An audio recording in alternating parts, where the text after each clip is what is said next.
সৰুসজাইত চতুৰ্থ সদৌ কামৰূপ জিলা আন্তঃস্কুল একুৱাটিক চেম্পিয়নশ্বিপ 2024 ৰাইনো একুৱাটিক ক্লাবৰ উদ্যোগ 2 শতাধিক সাঁতোৰবিদৰ সমাৱেশ সৰুসজাই ক্ৰীড়া প্ৰকল্পৰ ডক্টৰ জাকিৰ হুছেইন একুৱাটিক কমপ্লেক্সত দেওবাৰে এদিনীয়াকৈ অনুষ্ঠিত হয় চতুৰ্থ সদৌ কামৰূপ জিলা আন্তঃস্কুল একুৱাটিক চেম্পিয়নশ্বিপ 2024 ৰাইনো একুৱাটিক ক্লাবৰ উদ্যোগত অনুষ্ঠিত স্কুল পৰ্যায়ৰ প্ৰতিযোগিতাখনত অংশগ্ৰহণ কৰিলে কামৰূপৰ অন্তৰ্গত প্ৰায় 25খন স্কুলৰ সাঁতোৰবিদে ক্ৰীড়াংগনত সমাৱেশ ঘটিল 200ৰো অধিক খেলুৱৈৰ সাঁতোৰ ডাইভিং আৰু ৱাটাৰ পল আদি ইভেণ্টত বিভিন্ন বয়স গোটৰ শাখাত খেলুৱৈসকলে দাঙি ধৰিলে প্ৰদৰ্শন সমাগত গুৰুত্বপূৰ্ণ টুৰ্ণামেণ্টত যাতে এইসকল সাঁতোৰবিদে নিজকে প্ৰস্তুত কৰিব পাৰে তাৰ ওপৰত লক্ষ্য ৰাখি ৰাইনো একুৱাটিক ক্লাবে আয়োজন কৰিছে এই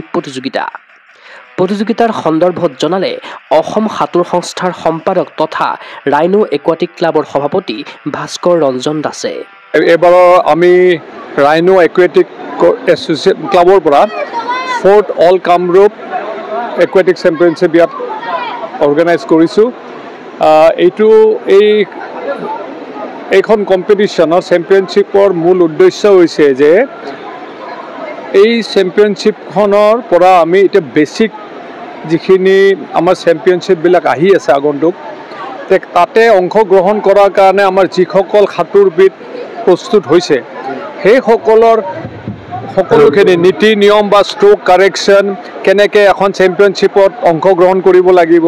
এই গোটেইখিনি কথা আগত ৰাখি ইয়াত আমি ভুল ভ্ৰান্তিবিলাক এইখন খেলৰ পৰা আমি উলিয়াই আৰু আগৰ যিবোৰ খেল আছে ৰাজ্যিক আৰু ৰাষ্ট্ৰীয় তাৰ কাৰণে আমি প্ৰস্তুত কৰি উলিয়াম ইয়াত প্ৰায় আমাৰ গুৱাহাটী কামৰূপৰ পৰা প্ৰায় 200 খেলুৱৈ সাঁতোৰবিদে অংশগ্ৰহণ কৰিছে আজি ৰাতিপুৱাৰ পৰা ইয়াত অনুষ্ঠিত হৈছে আৰু সকলোখিনি ইভেণ্ট ৰাখিছোঁ ইয়াতে যিখিনি মানে লং ডিষ্টেঞ্চ কিছু বাদ দি পিনে এইখিনি বাকীখিনি ইভেণ্ট আছে গতিকে মই ধন্যবাদো জ্ঞাপন কৰিছোঁ ৰাইনো একুৱাটিক্স তেখেতসকলে আজি এই 4বাৰৰ কাৰণে চতুৰ্থবাৰৰ কাৰণে অতি সুন্দৰভাৱে ইয়াত কণ্ডাক্ট কৰিছে ছুইমিং বিভিন্ন স্কুল মই আপোনাক কিমান কেইখন ক'ব নোৱাৰিম মানে কামৰূপৰ প্ৰায়খিনি স্কুলৰ পৰা ইয়াত অংশগ্ৰহণ কৰিছে এনে প্ৰতিযোগিতাৰ জৰিয়তে আগন্তুক সময়ত অসমৰ পৰা প্ৰতিভাৱান সাঁতোৰবিদৰ জন্ম হ'ব বুলি আশাবাদী সাঁতোৰ প্ৰশিক্ষক তথা ৰাইনো একুৱাটিক ক্লাবৰ সম্পাদক বাবুল গুৰুং তদুপৰি এই প্ৰতিযোগিতাখন আয়োজন কৰাৰ ক্ষেত্ৰত অসম সাঁতোৰ সংস্থাৰ সম্পাদক তথা ৰাইনো একুৱাটিক ক্লাবৰ সভাপতি ভাস্কৰ ৰঞ্জন দাসৰ প্ৰচেষ্টাক শলাগিলে তেওঁ এই ৪ৰ্থতম আন্তঃস্কুল সাঁতোৰ প্ৰতিযোগিতা কামৰূপ জিলা ভিত্তিক কামৰূপ জিলা সাঁতোৰ সংস্থাৰ অন্তৰ্গত ৰাইনো একুৱাটিক ক্লাবে অনুষ্ঠিত কৰিছে ৪ৰ্থতম এই আন্তঃস্কুল সাঁতোৰ প্ৰতিযোগিতা এইবাৰ এই সাঁতোৰ প্ৰতিযোগিতাত আমাৰ সন্মানীয় সভাপতি ভাস্কৰ ৰঞ্জন দেৱ ডাঙৰীয়াৰ প্ৰচেষ্টাত আমি আয়োজন কৰিবলৈ সক্ষম হৈছোঁ এইবাৰ আমি অকল ছুইমিঙে নহয় আমি যোৱাবাৰো আমি ডাইভিং কৰিছিলোঁ এইবাৰো আমি ডাইভিং কৰিছোঁ ইতিমধ্যে আপোনালোকে গম পাইছে যে অসমত ছুইমিং হৈ থকা নাই এতিয়া একুৱাটিক্স বুলি ক'লে ছুইমিং ডাইভিং ৱাটাৰ পলো এয়া কেৱল মাত্ৰ আমাৰ সম্পাদক মহোদয় অসম সাঁতোৰ সংস্থাৰ যিটো সন্মানীয় সম্পাদক মহোদয় আছে ভাস্কৰ ৰঞ্জন দেৱ ডাঙৰীয়াৰ প্ৰচেষ্টাতহে এইটো হৈছে আৰু এইবাৰ আমি আপোনালোকে দেখিবলৈ পাইছে যে এছিয়ান গেমছত শিৱাংগী শৰ্মা গৈছে এছিয়ান চেম্পিয়নশ্বিপত ইণ্ডিয়া টীমৰ ৰূপম গগৈ ডাইভিঙত অংশগ্ৰহণ কৰিছে ভাৰতৰ হৈ পেলাই ৰূপম গগৈ ইতিমধ্যে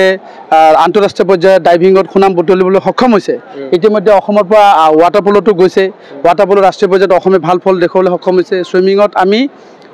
ভুৱনেশ্বৰত অনুষ্ঠিত হৈ যোৱা ছাব জুনিয়ৰত আমি ইণ্ডিয়া ৰেংক 4th ৰেংকত আমি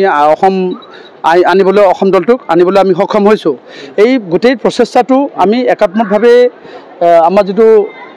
অসম সাঁতোৰ সংস্থাৰ সম্পাদক আছে ভাস্কৰ ৰঞ্জন দেৱ ডাঙৰীয়া তেখেতৰ প্ৰচেষ্টাত আমি সকলোৱে একলগ হৈ পেলাই আমি এইটো আমাৰ সম্ভৱ হৈছে আৰু আমি কাম কৰি আছোঁ আৰু আশা কৰোঁ যাতে ভৱিষ্যতে আমি ইয়াৰ পৰা এই কণ খেলুৱৈ গৈ পেলাই ৰাষ্ট্ৰীয় তথা আন্তঃৰাষ্ট্ৰীয় পৰ্যায়ত এদিন নহয় এদিন অসমৰ নাম কৰি আনিব আৰু লগতে দেশৰো সুনাম কৰিব ক্ৰীড়া অনুৰাগীৰ আশা অসম সাঁতোৰ সংস্থাৰ নেতৃত্বত ৰাইনো একুৱাটিক ক্লাবে আগন্তুক সময়তো এনে সুন্দৰ পদক্ষেপ গ্ৰহণ কৰি যাওক চিন্ময় বৰাৰ প্ৰতিবেদন গগো স্পৰ্টছ এনি